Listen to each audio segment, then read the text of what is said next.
Најмалку 2 војници на Арама од Велешката касарна се заразени со шуга. Симптомите ги добиле пред неколку дена, но нивните старешини првично не го сватиле сериозно силното чешање и осипи по телото, се додека не добиле температура.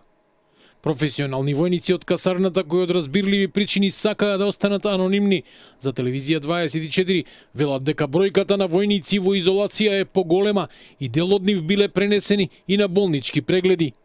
Тие тврдат дека условите за хигиена во касарната се несоодветни, без доволно топла вода и со дотраена постелнина. Војниците викендов се пуштени дома, а нашите соговорници стравуваат дека болеста може да ја прошират и надвор од касарната.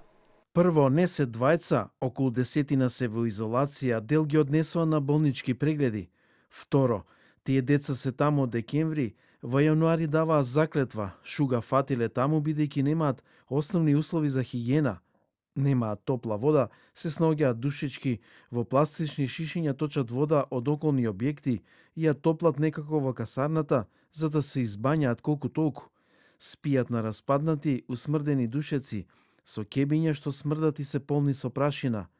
И така се фаќа шуга. Се јавила во машкиот одел, во женскиот засега нема случај, иако симптоми може да се јават и од 4 до 6 недели по заразување. Шугата им се појавила пред 10 дена. Почнале да се чешаат децата, прво не им верувале старешините, откако почнале да креваат температури, сватиле дека е сериозно.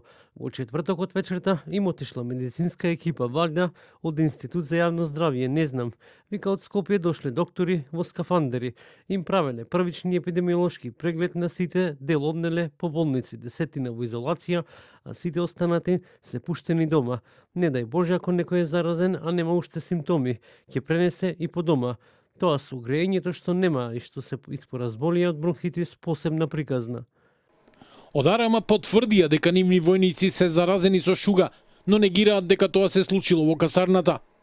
Оттаму велат дека заразените се дел од новите војници примени на 29 декември, но и дека во касарната владеат војнички услови кои се далеку од нехигиенски. Тврдат дека веднаш по диагностицирањето биле преземени сите здравствени протоколи и мерки за спречување на ширењето на заболувањето. Посочуваат дека пред сместувањето биле извршени дезинфекција и подготовка на просториите, а капењето и хигиената се организирани плански и во соодветни услови. Сместувањето на војниците е регулирано согласно правилото за сместување и ред во армијата.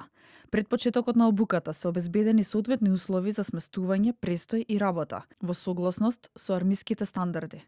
Пред сместувањето на персоналот извршена е комплетна дезинфекција на просториите, а на користење се дадени чисти и испрани постелнини и кебиња.